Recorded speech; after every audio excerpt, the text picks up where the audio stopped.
The story of the kings and queens of England is more surprising than you might think. It's a fine drama, 1,000 years of tales of lust and betrayal, of heroism and cruelty, of mysteries, murders, tragedies, and triumphs. And all these figure in the story I'm telling now, the story of the Tudors.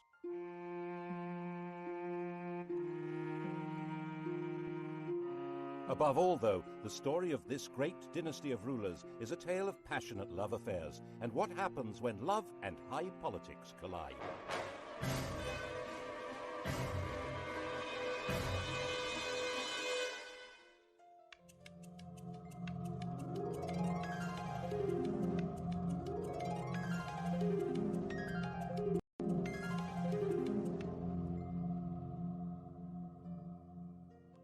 The story begins with Owen Tudor, a hugely ambitious and very handsome young man.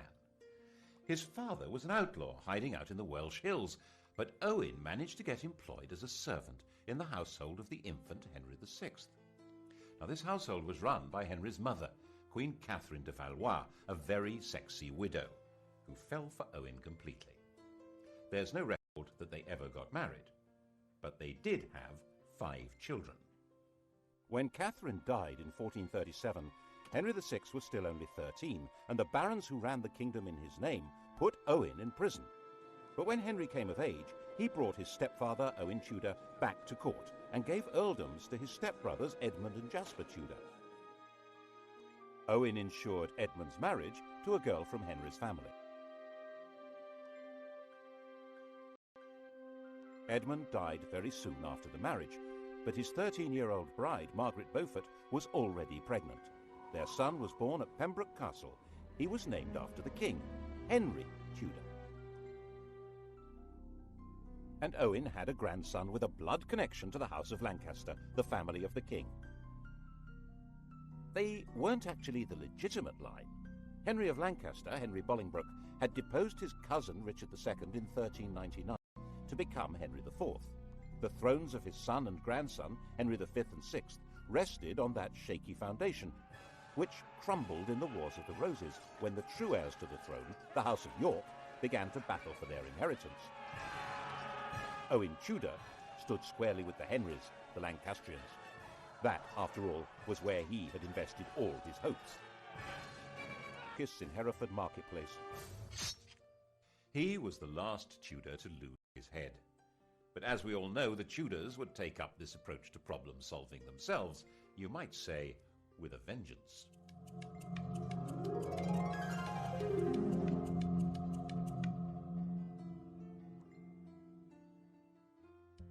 Edward of York seized the throne, Edward IV, and Owen's 4-year-old grandson, Henry Tudor, began what would be decades of living on the run or as a refugee. But 3 years later, King Edward did something would eventually give Henry Tudor everything Owen had wished for. He fell in love, and that began a chain of events which altered all England's history. When Edward was about 20, he was waylaid by an attractive widow of about 25 who was trying to recover her late husband's property. Edward, 6'3" tall and really very good-looking, wanted to help, and he became besotted. It seems she persuaded him to secretly enter into a contract to marry her. Her name was Eleanor Butler. About a year later, in 1464, another attractive widow, 26 years old, pulled the same stunt, and Edward did it again. Unbelievable! This time the lady was called Elizabeth Woodville, and this time it wasn't just a contract to marry, it was a full marriage to a commoner. When Elizabeth Woodville was crowned in Westminster Abbey, the whole of Europe was scandalized. Marriage was all about alliances of power and property. Marrying a penniless woman for love was simply disgusting. The negotiators trying to arrange a proper royal marriage were humiliated. And when Edward heaped honours, wealth and titles on Elizabeth's relatives, the Rivers family, the nobility of England were outraged. They were, quite frankly, getting completely above themselves. If anyone had known about Edward's promise to marry Eleanor Butler, things would have been even worse. But she was quietly shut up in a convent and died in 1468. As it was, Edward lost so much support that in 1470 he was actually driven out of England, and Henry VI came back to the throne. A few months later, Edward came back into London and regained the crown, thanks to the strong support of London merchants to whom he owed money, and even more, it was said, of their wives and daughters, who really seemed to have found him romantically interesting. Which, face it, Henry VI certainly wasn't, unless you fancied an elderly saintly scholar who'd lost his mind. In the battles that followed, Henry's son, another Edward, was killed, and King Henry himself, captured, disappeared into a prison and was never seen again. The whole male line of the House of Lancaster, the descendants of the sun's fragile thread, Margaret Beaufort and her 15-year-old son Henry Tudor. Not that they had any claim to the crown. Of course, the Lancaster dynasty had begun by simply usurping the throne, but on top of that, Margaret's grandfather was illegitimate. A law had been passed to make him legitimate, but it also barred him and his descendants from the succession. And that would probably have been that, if it hadn't have been for Edward's little secret, which didn't emerge until Edward himself was dead. He was only 41 when he fell ill and died. His son, the Prince of Wales, also called Edward, was just 12 years old. Everyone refers to this young man as Edward V, but he was never crowned.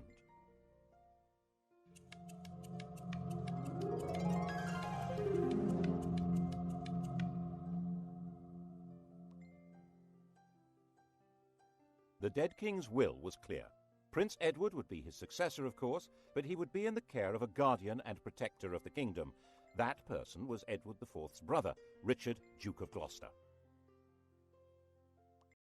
We all know him as the most evil king in English history, the warped and twisted Richard III. Richard had been, in effect, King Edward's vice-regent in the north, based in the city of York, and no one at that time said anything bad about him at all. But the Queen thought there was someone even better to run her son's kingdom. Her. King Edward IV had died at Westminster. Elizabeth immediately sent her brother and other members of her household rushing up to Ludlow, where Prince Edward was staying. The idea was to hustle him to London and install him before Richard even knew what was going on. Then she and her family, the Rivers, would have control of everything. Richard, of course, did find out what was going on and said he would meet up with the party as they brought the prince through Northampton. Okay? Okay. Except that when he got to Northampton, he found that the Rivers didn't have the prince with them. Alarmed, Richard took them prisoner, found their baggage stuffed with arms and armour. There was plainly an attempt being made at a coup. Richard nipped it in the bud. He found they'd secreted the prince in Stony Stratford, Elizabeth's family home. This was before blue plaques had been invented. Richard escorted the prince to London and installed him in the Tower of London while he set about organising the coronation. And then came the bombshell. The dead king's contract to marry Eleanor Butler had been made in front of a priest, who now decided it was time to speak. Oops! If Edward really had been betrothed to Eleanor, his marriage to Elizabeth Woodville was bigamy, and the young prince couldn't be king because he... This man, Robert Stillington, was no ordinary priest. Edward had promoted him and trusted him, making him a bishop and keeper of the Privy Seal and then Chancellor of England. But then Stillington became awfully friendly with King Edward's ambitious brother, the Duke of Clarence, and Clarence could not be trusted an inch. If Edward's children were illegitimate, Clarence would be next in line to the throne. Edward quickly had his brother sentenced to death and executed in private with no chance to make a public statement. Instead, the world was told Clarence had drowned in a butt of Malmsey, a barrel of sweet wine. Such a sad accident.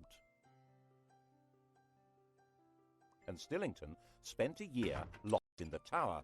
After his release, perhaps nervous of the power of strong drink, he kept his mouth shut until Edward was dead.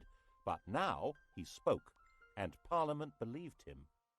With Edward's children illegitimate and Clarence's disinherited when he was executed, Richard was left as the proper successor. He reluctantly accepted. Well, he accepted.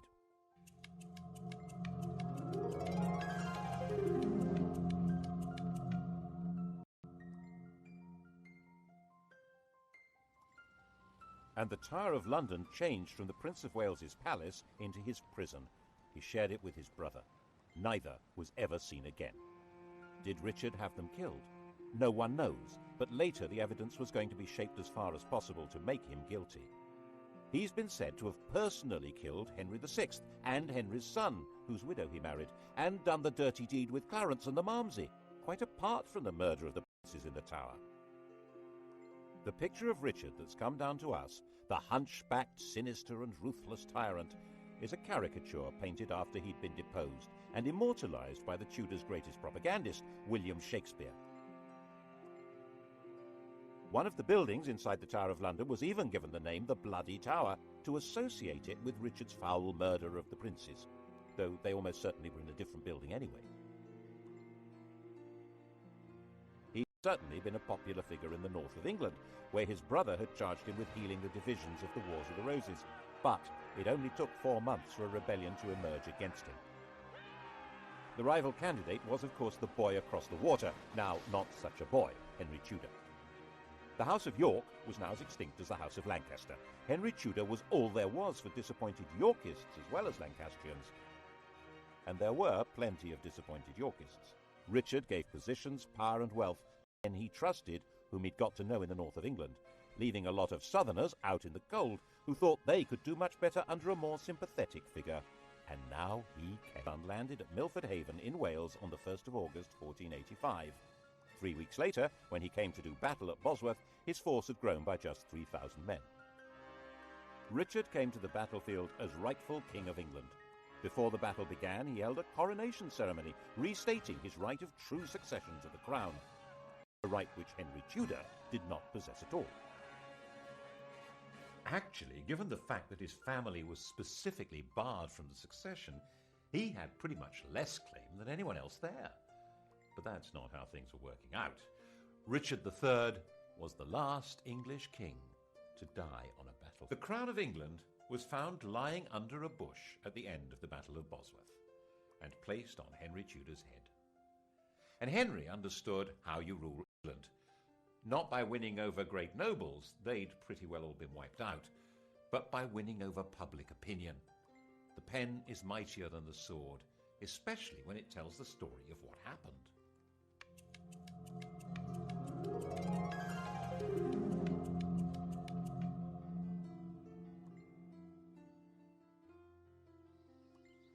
Firstly, he must not be accused of killing a king, so Richard III was not king on the day of the Battle of Bosworth.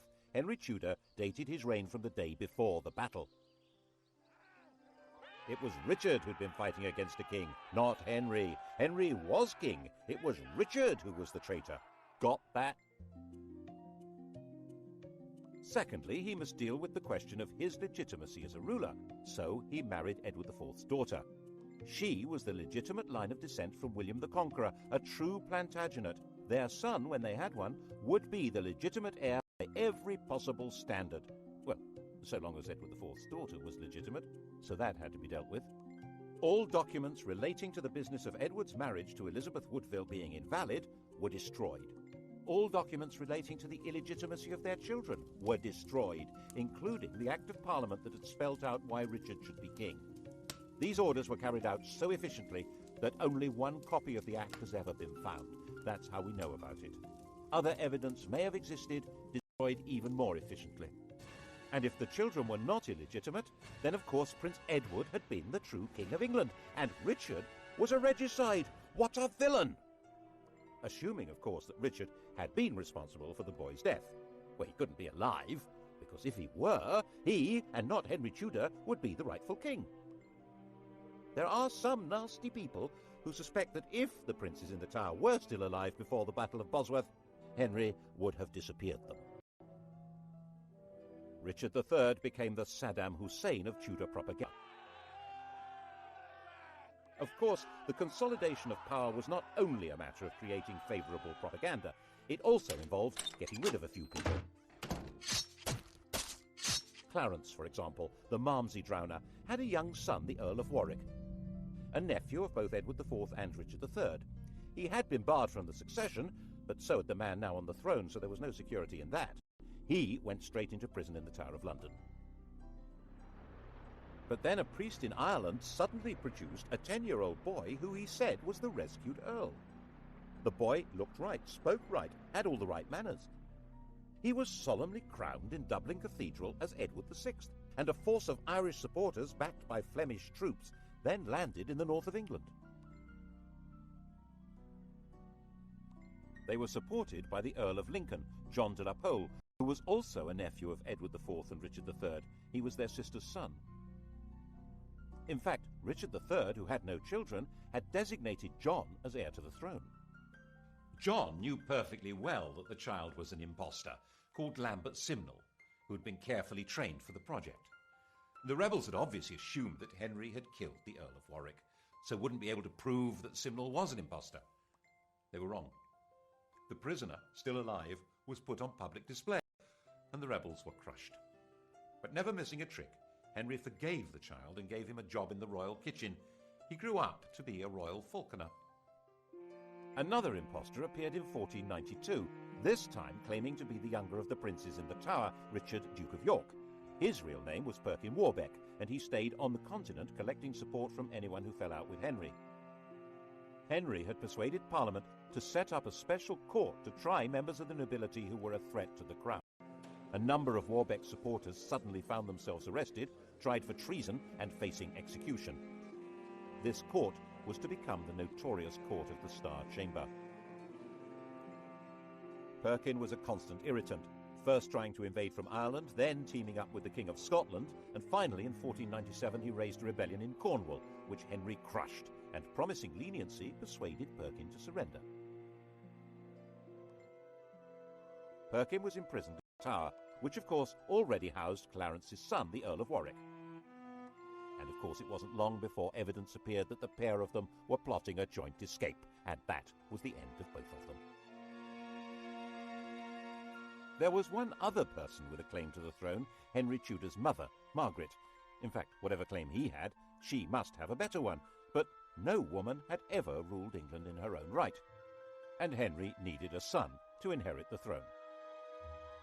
Not just to the Plantagenets, but to patriotic English legends. But Arthur died in 1502, leaving his younger brother Henry as the Tudor heir. And in 1509, when the 52-year-old king died, Henry VIII succeeded to the throne.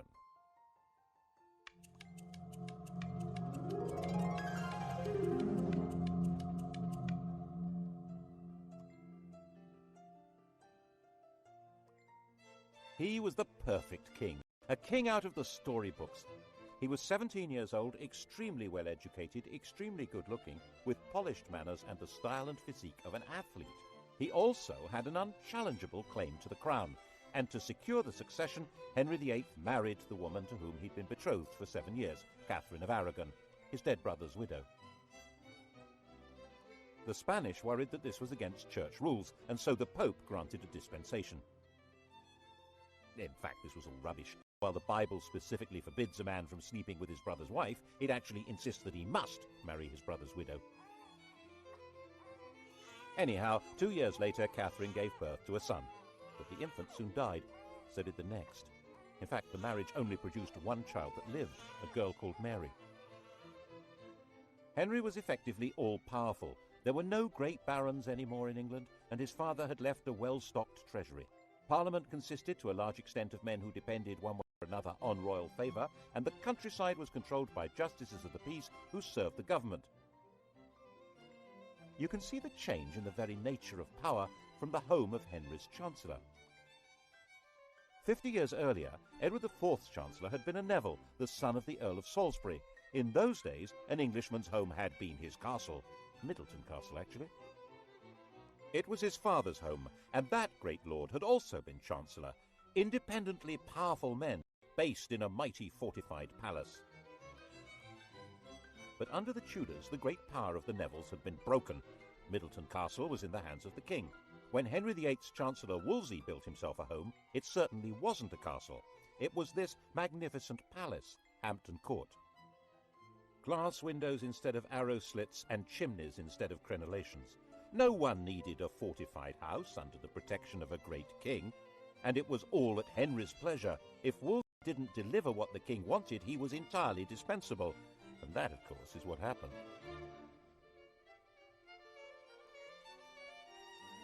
The royal marriage was haunted by the ghost of their dead sons. By the end of the 1520s, Catherine was in her late 40s, had stopped getting pregnant, and there was still no male heir, just a daughter, and England had never been ruled by a woman. Henry determined a baby boy. The bride in question, Anne Boleyn, was already well installed in Henry's life. Henry, who'd already enjoyed her sister as his mistress, had wooed Anne with enthusiasm. He married her in 1533. Her coronation didn't seem to impress Londoners. Their entwined initials on the banners produced shouts of "Ha ha!" She was visibly pregnant and gave birth to a child. Drat! Another girl. She was named Elizabeth, and little Mary was declared illegitimate. The legality of this marriage must be sorted out before her next baby. That was Wolsey's job. He had to persuade the Pope that his predecessor should never have allowed the marriage to Catherine. Henry fancied himself as a theologian. He'd written an attack on Luther, which became a bestseller, and the Pope had declared him a defender of the faith. A proud boast which he stuck on the coinage and has remained there ever since. Every English monarch is fid deaf. So he told Wolsey exactly how the argument should be put to the Pope. Wolsey could probably have swung it if he'd been left alone.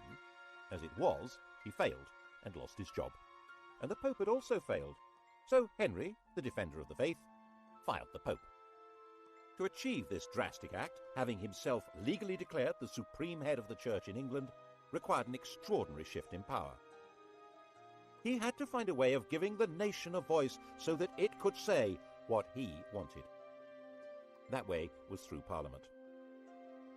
The Church's wealth and power was hugely popular. The notion of no longer paying church taxes to Rome was really very cheery. But it wasn't as simple as that. Some people believed that the Pope really did represent divine authority. And for many others, there was a fear that the Pope might excommunicate their customers on the continent if they continued trading with them. With the effective help of a new chief minister, Thomas Cromwell, and a new Archbishop of Canterbury, Thomas Cranmer, Parliament passed the necessary acts. By the end of 1534, the King of England had become, legally, the total, overall, supreme ruler of the whole shebang. Once Henry VIII had become head of the Church in England, he was a new kind of king. One immediate consequence of the new order was that he had control of the fabulous wealth of the English Church. It wasn't just the Pope who got the sack.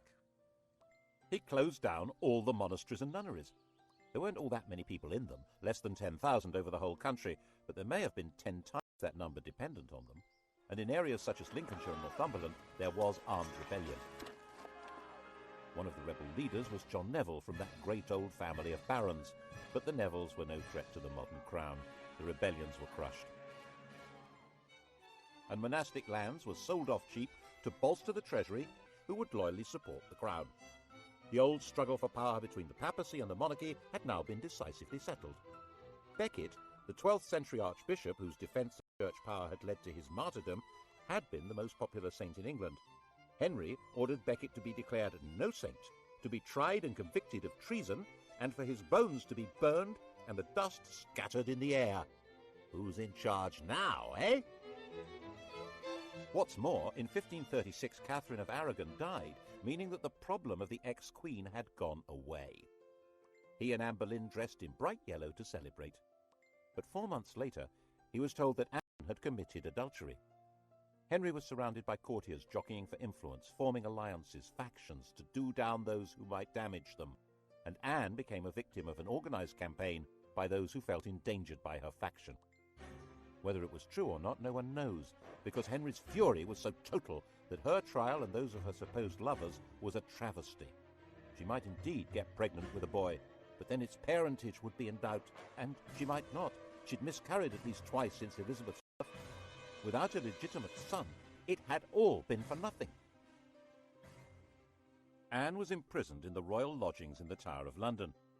Henry had extended them before their coronation, and now she was occupying them for the first time. Not as his wife, but as his prisoner. After 18 days, she was beheaded, and Henry married Jane Seymour.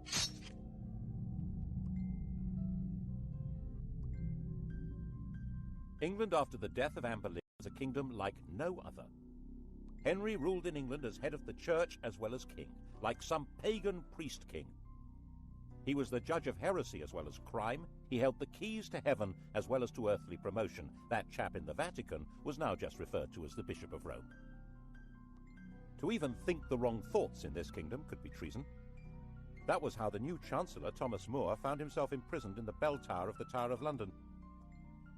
Not for what he did, or even what he said, but for thinking that the king should not be head of the church. He was publicly executed on Tower Hill.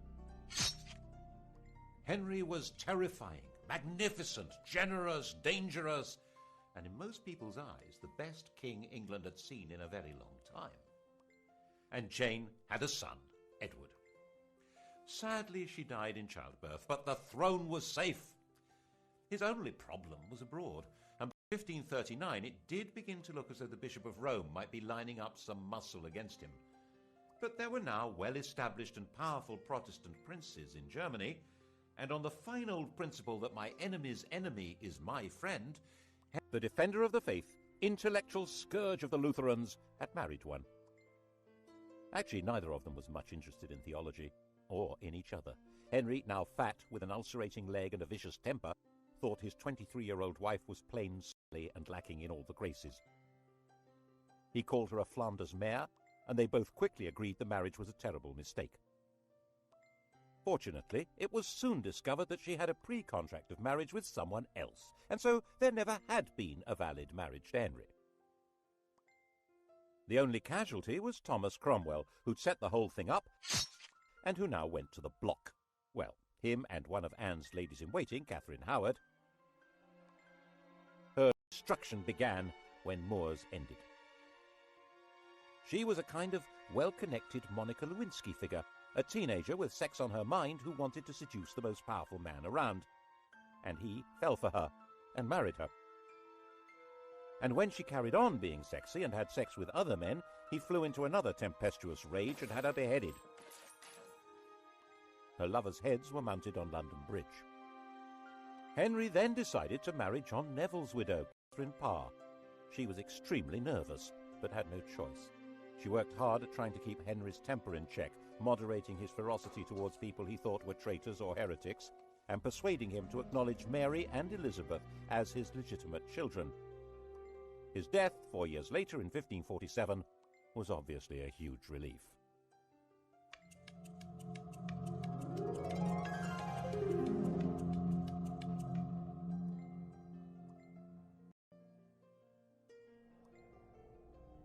Henry had succeeded in leaving a son, but only just. Jane's son, Edward VI, 9 years old, was a sickly child. He was educated as a Renaissance prince, a humanist, and as a Protestant, far more so than his father.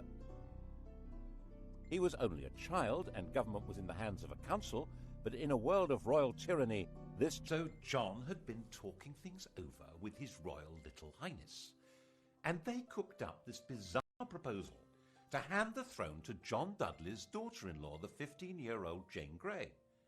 She was Edward's first cousin once removed, not exactly next in line for the throne, but Protestant. The hereditary principle was a bit medieval, don't you think? Give that girl a crown.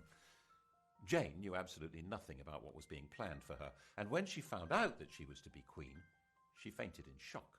England had been swindled, and knew it.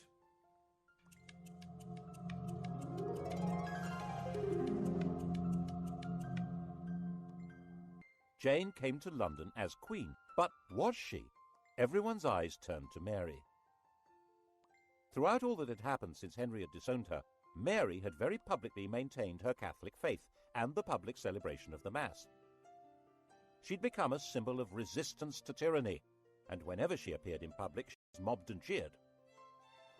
And now Mary announced that she was the proper heir to the throne, and she was going from her home in Framlington in Surrey to be crowned in London.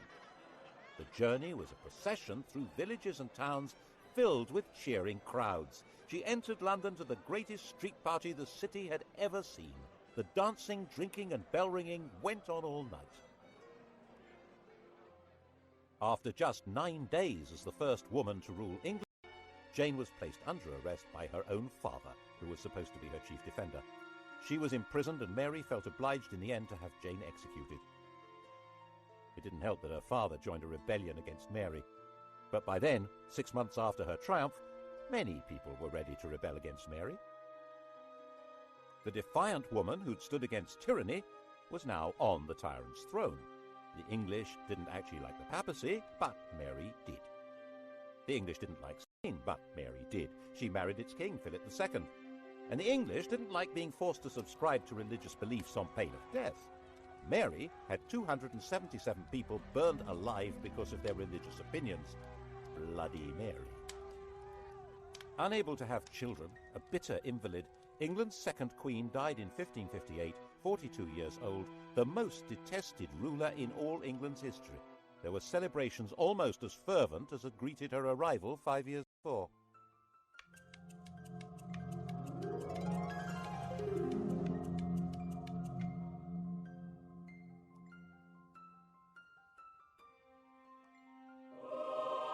Her sister Elizabeth came to sit in that terrible seat and be crowned by the grace of God Queen of England, France and Ireland, defender of the faith and supreme head of the Church of England and Ireland, even though there was not a single yard of French soil actually ruled by England. Calais, England's last little piece of France, had been lost just before Mary's death. England had become an island, and its queen would have to be an island too. She couldn't marry because that would create a king who would be either a foreigner like Philip or an opportunist courtier who'd come trailing faction and enemies in his wake. She would be both queen and king, the virgin queen ruling from a tyrant's throne over a people whose support was essential. Monarchy in England was a paradox, and Elizabeth's solution to the paradox was wholly bizarre. The Tudor monarchy had been shaped by the need that had not materialized, and now Elizabeth would choose to have no child at all. How would the crown survive? Elizabeth succeeded to the throne when she was 25 years old. By that age, women were generally married with children, but Elizabeth had never had any intention of doing that. Her father had killed her mother. His behavior towards his other wives had been equally dreadful. At 14, Elizabeth had announced that she would never marry. In fact, her survival through Mary's reign had depended on her being free of any association with anyone else. The slightest hint of her involvement with other people could have made her seem to be connected with plots against Mary and would have led to her execution. She stayed mute, giving no sign of a religious, political, or emotional attachment that might destroy her. By the time she came to the throne, the persecutions of her predecessors had left it a stark and lonely place. 9 bishoprics were vacant, there was only 1 duke left alive, and the treasury was empty. She had no close relatives left alive. The heir to the throne was her aunt's granddaughter, Mary, Queen of Scots, a Roman Catholic. No one knew whether Elizabeth was a Roman Catholic or a Protestant. The first test came over the oath of allegiance. Elizabeth insisted that, like her father, people must acknowledge her as head of the church. The bishops, Roman Catholics appointed by Mary, said that in that case none of them would allow her a coronation. Well, all except for the Bishop of Carlisle. He did the honours, and the popular acclamation for the new queen was terrific, and she shouted back, "God a mercy, good people." Elizabeth interpreted her religious role in a new way. She declared that she didn't mind whether her subjects were Catholic or Protestant, so long as they were loyal. She'd survived by being very careful about what she said and did, and that was how she coped with sovereignty. She dared not marry or be touched by scandal, but her every move was watched like any modern royal, maybe more so. To the extent that her laundresses were bribed by ambassadors who wanted to know whether her periods had stopped in case she was pregnant. She made herself look splendid, held magnificent pageants, and eventually seemed to be holding the kingdom together without the rebellions, persecutions, and massacres that had become regular features of English life. She managed this in partnership with an immensely loyal and capable minister, William Cecil, and constantly teasing the world with a showy flirtation with the Earl of Leicester, Robert Dudley. But the love affair she really encouraged was to have the nation adore her. In poetry, paintings, and theatre, she was Gloriana, the magical beauty to whom loyalty and love were equally due, and who had no a Catholic plot to replace her with one of the grandchildren of Henry VIII's sister Margaret, either Mary Stuart, Queen of Scots, or Henry Stuart, the Earl of Darnley. Both of them had a valid claim, as not only was Elizabeth excommunicated, she was arguably illegitimate. They were carefully encouraged to maneuver themselves into helplessness. Mary was the more dangerous. She'd been Queen of France until her husband's death, and a ruler of Scotland who had French backing would be a danger to England even without the religious issue. But Mary's education had been unlike Elizabeth's. She'd not lived in fear of her life, but in the indulgent French court. This was not a good preparation for life in Britain, a land of conspiracies and killings. Darnley was a weak man in a weak position, a good-looking, unstable lout. What happened next looks like a cunning plan. Elizabeth pretty much obliged the 19-year-old Darnley to visit the 22-year-old widow Mary, having ordered him not to marry her. The result was totally predictable. And Darnley was a total liability to Mary. Dim-witted and resentful of his lack of power, he was also furiously jealous. And when he thought her advisor Rizzio was having an affair with Mary, he joined a plot that had Rizzio murdered in front of her. She now viewed Darnley, the patsy in all this, with hatred and contempt, and was herself complicit in the plot that murdered him with an explosion. She ended up fleeing her own kingdom and throwing herself on Elizabeth's mercy, ultimately a bad place to be. Elizabeth was half the time sure that Mary should be executed to deprive Catholic plotters of a candidate for the throne, and half the time sure that she should do no such thing. Ruling queens were rarer than hen's teeth. For one to kill another really wasn't good. She signed the death warrant, but in a state of real distress. Mary and Darnley had a son, James, and he was now the virtually incontrovertible heir to Elizabeth's throne. She wrote to him confirming that and apologizing for what she'd done to his mother. The very idea that it was legitimate to kill a crowned sovereign was extremely dangerous. Elizabeth was deeply concerned with the rights and powers, the prerogatives of the sovereign. She was very wary of Parliament, which in her view treated every request for taxes as a blackmail opportunity to give itself powers of government. So she tried very hard not to ask for taxes, and her government was parsimonious, mean as possible, and then some. She was determined to protect royal authority. She refused to allow Parliament to refer to England as a state. She said it sounded too much like something to do with the States General, the parliamentary body that ruled the Dutch Republic. That republic, it was her ally in her struggle to keep England out of Spain's clutches, but she was nervous that its political ideas might be catching. England was a kingdom. It happened to be ruled by a queen, but as she famously said, one who had the heart and stomach of a king. Of course, Elizabeth's greatest moment was when she managed to see off the Spanish Armada, when Philip II, by far the most powerful ruler in the world, assembled a vast fleet to collect an invasion army from the Low Countries and bring England back into the Roman Catholic Church. The English fleet, genuinely patriotic, genuinely daring, skillfully harried the Armada to prevent it finding a safe anchorage where it could make contact with the landing force.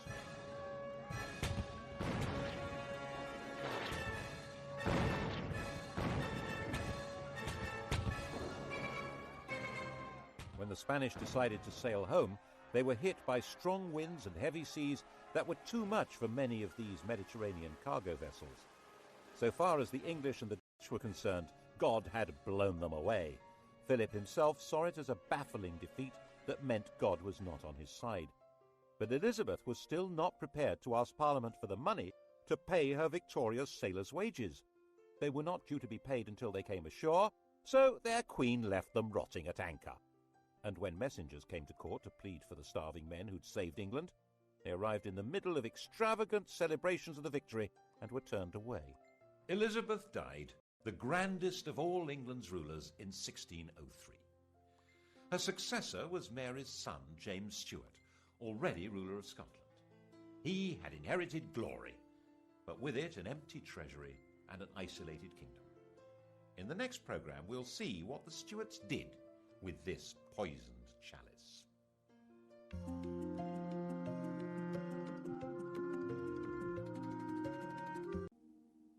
History.